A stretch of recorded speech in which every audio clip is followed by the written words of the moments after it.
लोकसभा चुनाव को लड़ने को लेकर क्या रणनीति है? इसमें आपकी भी नाम के प्रस्ताव आए। भावना में बड़ी-बड़ी बातें कह देना एक अलग विषय है। धरातल पर जो व्यक्ति चुनाव लड़ना चाहता है, उसकी वस्तु स्थिति क्या है, इस पर वो सभी विचार करेंगे।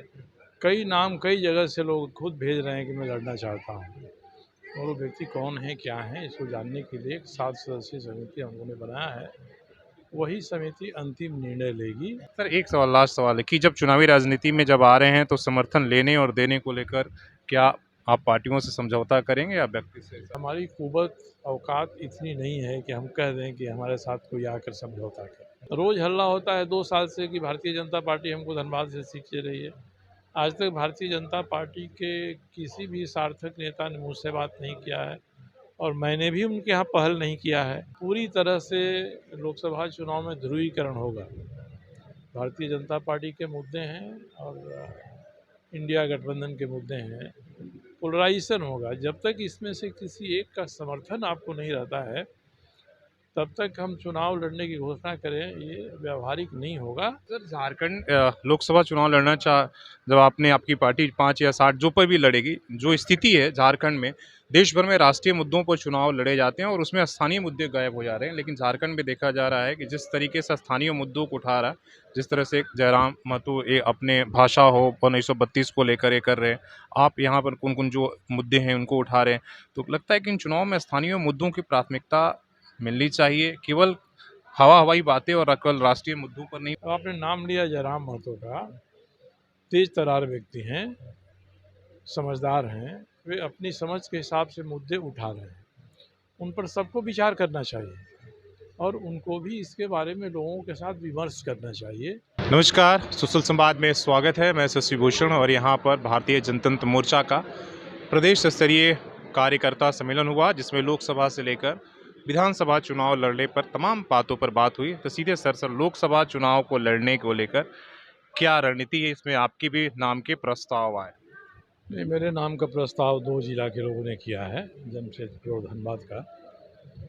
मगर हम लोग एक 7 सदस्यीय समिति बना दिया है, जो सभी व्यावहारिक पहलुओं को ध्यान में रखकर इस पर विचार करेगी। भावना में बड़ी-बड़ी बातें कह देना एक अलग विषय है। धरातल पर जो व्यक्ति चुनाव लड़ना चाहता है, उसकी वस्तु स्थिति क्या है, इस पर वो सभी विचार करेंगे। कई नाम कई जगह से लोग खुद भेज रहे हैं कि मैं लड़ना चाहता हूँ और वो व्यक्ति कौन है, क्या है, इसको जानने के लिए एक 7 सदस्यीय समिति हम लोगों ने बनाया है। वही समिति अंतिम निर्णय लेगी और मैंने सबको कहा है कि जो साथी हमारे 35-40 हैं विधानसभा में चुनाव लड़ना चाहते हैं, वे इस लोकसभा चुनाव में अपने क्षेत्र में सक्रिय रहें और जिसको समर्थन देना चाहते हैं या जो मुद्दे उठाना चाहते हैं या जो अपने अगले विधानसभा क्षेत्र के लिए मुद्दा उठाना चाहते हैं, उसका ही प्रचार प्रसार लोगों के बीच में करें। तो ये 2 निर्णय चुनाव के मुतालिक हम लोगों ने लिया है। सर, जमशेदपुर में जिस तरीके के हालात है, खासकर विपक्षी आवाज़ें खामोश हैं। कुछ मुद्दे आपने उठाया, वो स्थानीयता का हो या भाषा विरोध के रूप में। आपने वर्तमान सांसद की तरफ भी वो कहा है कि भई जब भाषा की बात होती है तो एक तरफ आप राष्ट्रपति को जाकर ज्ञापन दे देते हैं और दूसरी तरफ है तो इसको किस तरीके से क्या ये समझते हैं कि चुनावी ये मुद्दा होंगे, लोग ये सवाल पूछेंगे? ये केवल व्यक्ति की बात नहीं है। इसके बारे में तो भारतीय जनता पार्टी को भी अपनी स्थिति स्पष्ट करनी होगी। इसके बारे आप क्या सोचते हैं? हमने अपना स्पष्ट किया कि हम 1932 के विरोधी नहीं हैं। 1932 लागू कराना चाहती है सरकार, लागू करा दे। मगर 1932 के बाद 2000 और 2000 से 2023-24 के बीच में जो घटनाएं घटी हैं, कानून ने जो निर्णय लिए हैं, सुप्रीम कोर्ट ने जो निर्णय लिया है, भारत के संविधान में जो प्रावधान हैं, उनका बिना विचार किए आप अगर स्थानीयता पर भावनात्मक दृष्टिकोण से निर्णय लेते हैं, तो इसका अर्थ यही हुआ कि आप अपने समर्थकों को छल रहे हैं, ठग रहे हैं। जो चीज़ होने वाली ही नहीं है, वैसे मुद्दों को मत उठाइए।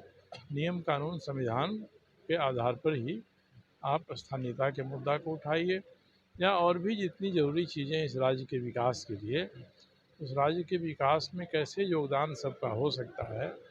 अब स्थानीय लोग, आदिवासी मूलवासी बहुत लोग पढ़कर तैयार हो गए हैं, पढ़ लिख कर इन 20-25 वर्षों में, जो अपनी भूमिका निभाएं, मगर उनको कहीं दूसरी जगह जाकर नौकरियां करनी पड़ रही हैं। तो यहाँ उनको कैसे अवसर मिले, इसलिए हम विकास का ढांचा जो तैयार करना चाहते हैं उसको भी ज़रा देश के नियम कानून संविधान के अधीन नहीं तैयार करेंगे तो ढांचा बिखर जाएगा। मेरा इतना ही कहना है, मेरी हठधर्मिता नहीं है, मगर जमशेदपुर जैसे शहर को जब लघु भारत कहा जाता है तो 100 वर्ष से जो यहाँ रह रहे हैं उनके हितों की आप एक झटके में उपेक्षा कर देंगे, ऐसा नहीं करेंगे।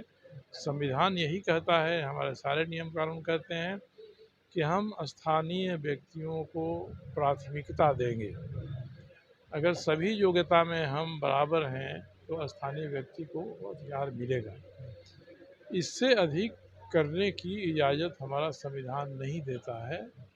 कई राज्यों का लोग उदाहरण बताते हैं, किसी विशेष परिस्थिति में वहाँ एक निर्णय हुआ है तो आप जो करिए 32 कर दीजिए। मैंने तो कहा था, उसी दिन हमारे भाषण के बाद मुख्यमंत्री हेमंत सोरेन जी का भाषण, उन्होंने कहा कि नहीं किया जा सकता है, संभव नहीं है संविधान में। एक तरफ ये कर रहे हैं और दूसरी तरफ आप संविधान से जो नहीं हो सकता उसका बिल प्रस्ताव बनाकर भेज रहे हैं। तो ये तो लोगों को चकमा देना हुआ ना कि साहब हमने करके भेज दिया, अब राज्यपाल भेजे और भारत की सरकार करे इसको। ऐसा भला कैसे संभव हो सकता है?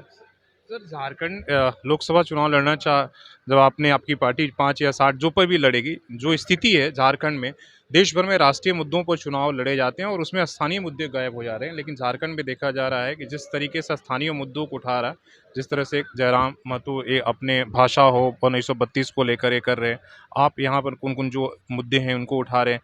तो लगता है कि इन चुनाव में स्थानीय मुद्दों की प्राथमिकता मिलनी चाहिए, केवल हवा-हवाई बातें और केवल राष्ट्रीय मुद्दों पर नहीं, बल्कि जो यहाँ जिस जिस जिला के जो बातें उन बातों पर होनी चाहिए। राष्ट्रीय मुद्दे अपनी जगह हैं। इस राष्ट्र की एकता, अखंडता से कोई समझौता करने की बात कोई नहीं कर सकता है। राष्ट्रहित में इस राज्य में जब विकास होगा तभी यह राज्य राष्ट्रहित में योगदान कर सकता है पूरे राष्ट्र के विकास के लिए। तो यहाँ भी विकास होना चाहिए और स्थानीय मुद्दों का समाधान होना चाहिए। ये विधानसभा चुनाव के साथ ही लोकसभा चुनाव भी मुद्दा बनना चाहिए। मैं लंबे समय से भाजपा का घोषणा पत्र लिखा करता था 20 वर्षों तक। हर साल मैं भारतीय जनता पार्टी का एक पूरक घोषणा पत्र बनवाता था लोकसभा चुनाव में भी, कि हमारे राज्य के मुद्दे हैं। अब आपने नाम लिया जयराम महतो का, तेज तर्रार व्यक्ति हैं, समझदार हैं, वे अपनी समझ के हिसाब से मुद्दे उठा रहे हैं। उन पर सबको विचार करना चाहिए और उनको भी इसके बारे में लोगों के साथ विमर्श करना चाहिए। हमने जो सोच लिया वही अंतिम सोच है। ऐसा नहीं करके युवा पीढ़ी को एक संदेश दें कि हमारी नीतियाँ समावेशी बने और हमारे स्थानीय लोगों के हित के जो मुद्दे हैं वो उपेक्षित नहीं हों। जो हमारा संविधान कहता है उसकी परिधि में हम तो तैयार हैं कि स्थानीय हित के, मूलवासी आदिवासी के हित के जो मामले हैं वो सब उनको उनका हक मिलना चाहिए, मगर जितना संविधान कहता है उस परिधि में मिलना चाहिए। अधिकतम मिल सकता है, 100% नहीं मिल सकता है। इस बात पर ही तो सहमति की ज़रूरत है। दूसरा कि इस राज्य में नई पीढ़ी को भी सोचना चाहिए कि राज्य बने अब 24 साल होने जा रहा है। इसमें हम इतना करें कि आंदोलन का क्रेडिट लेने की बात अब हम न करें। जिन्होंने आंदोलन किया उनको सुविधा हम ज़रूर दें, मगर आंदोलन की मानसिकता से उबर कर अब इस राज्य के विकास की मानसिकता की ओर जाना चाहिए। राज्य विकसित होगा तभी देश के विकास में भी ये योगदान कर सकेगा। मुख्यमंत्री कह रहे हैं कि हम 5 ट्रिलियन की इकोनॉमी बनाएंगे और हमारे इस राज्य के वित्त मंत्री ने कहा कि हम 10 ट्रिलियन की इकोनॉमी बनाएंगे। मैंने कहा था भैया 1 ट्रिलियन में एक के बाद कितना जीरो होता है, कभी ख्याल किया है? हमारे यहाँ तो अंक गणना में 1000, 10,000, लाख, 10 लाख, करोड़, 10 करोड़, अरब, खरब, नील, पद्म, शंख, महाशंख ये सब कहा गया है। तो क्यों नहीं आप इसको कहते हो कि हम प्रधानमंत्री जी कहते हैं कि हम 5 नील की अर्थव्यवस्था बनाएंगे। ट्रिलियन का क्या मतलब है? 5 नील कहिए, आप कहिए हम 10 नील बनाना चाहते हैं। तो झारखंड सरकार अगर 10 नील की अर्थव्यवस्था बनाएगा तो भारत की सरकार को 5 नील से ऊपर जाने में मदद मिलेगी। तो हमारा जो संविधान है, जो संसदीय प्रणाली है, उसमें रहकर ही हम कोई बात करेंगे तो हमको सफलता मिलेगी, राज्य को भी सफलता मिलेगी, जनहित भी सधेगा इससे। केवल लोगों को ठीक लगे वाला हम क्रांतिकारी भाषण दे दें, जो होने वाला ही नहीं है। तो इससे अलग होकर एक विवेकपूर्ण सोच विकसित होनी चाहिए और इस राज्य के विकास के मामले में जब विकास होगा तो सबको उसका हक मिलेगा और इस आधार पर हम सोच शुरू करेंगे तो लोकसभा में राष्ट्रीय मुद्दों के साथ स्थानीय मुद्दों का महत्व बढ़ेगा। सर एक सवाल, लास्ट सवाल है कि जब चुनावी राजनीति में जब आ रहे हैं तो समर्थन लेने और देने को लेकर क्या आप पार्टियों से समझौता करेंगे या व्यक्ति से ऐसा होगा या कोई बातचीत चल रही है? हमारी कुवत औकात इतनी नहीं है कि हम कह दें कि हमारे साथ कोई आकर समझौता करे। कुछ मुद्दे ज़रूर हम लोग उछालेंगे, अपनी ताकत बढ़ाएंगे। ताकत बढ़ेगी तभी कोई हमारे पास समर्थन मांगने भी आएगा। आज तक तो कोई नहीं आया है। रोज़ हल्ला होता है 2 साल से कि भारतीय जनता पार्टी हमको धनबाद से सीट दे रही है। आज तक भारतीय जनता पार्टी के किसी भी सार्थक नेता ने मुझसे बात नहीं किया है और मैंने भी उनके यहाँ पहल नहीं किया है। मगर इसके बाद भी ये चीज़ें उठते रही हैं, तो हम नहीं कहेंगे कि हम इतना मजबूत हो गए कोई समर्थन मांगने आए। मगर चुनाव होता है तो हर उम्मीदवार, हर पार्टी कमज़ोर लोगों के पास भी जाती है समर्थन मांगने के लिए। अगर कोई उम्मीदवार है, कोई पार्टी आती है तो हम लोग ज़रूर इस पर विचार करेंगे और यह विचार करने का अधिकार हम 7 सदस्यीय समिति को ही दे देंगे। जमशेदपुर फिर से पूछ रहे हैं लोकसभा चुनाव को लड़ने को लेकर क्या है, इसलिए कि आवाज़ यहाँ खामोश है, लोग चाहते हैं कोई एक मजबूत सशक्त विपक्ष की भूमिका निभाए। नहीं, वो है, इसलिए मैंने आज के सम्मेलन में स्पष्ट किया कि मेरी प्राथमिकता जमशेदपुर पूर्वी विधानसभा क्षेत्र ही है और उस क्षेत्र में हमने बहुत किया है, मगर अभी भी कई चीज़ें होनी बाकी हैं। जिन प्रवृत्तियों का दमन हुआ है वो फिर से सिर उठाने का सपना देख रही हैं। लोग मान रहे हैं कि अगला विधानसभा में नहीं होंगे तो क्या हो। तो मेरी तो पहली प्राथमिकता है कि यहाँ के लोगों को फिर से आतंक के साए में नहीं जीना पड़े, ये मेरी पहली प्राथमिकता है। शौक के लिए हम कोई लोकसभा का चुनाव लड़ना नहीं चाहेंगे, क्योंकि पूरी तरह से लोकसभा चुनाव में ध्रुवीकरण होगा। भारतीय जनता पार्टी के मुद्दे हैं और इंडिया गठबंधन के मुद्दे हैं, पोलराइजेशन होगा। जब तक इसमें से किसी एक का समर्थन आपको नहीं रहता है तब तक हम चुनाव लड़ने की घोषणा करें, ये व्यावहारिक नहीं होगा।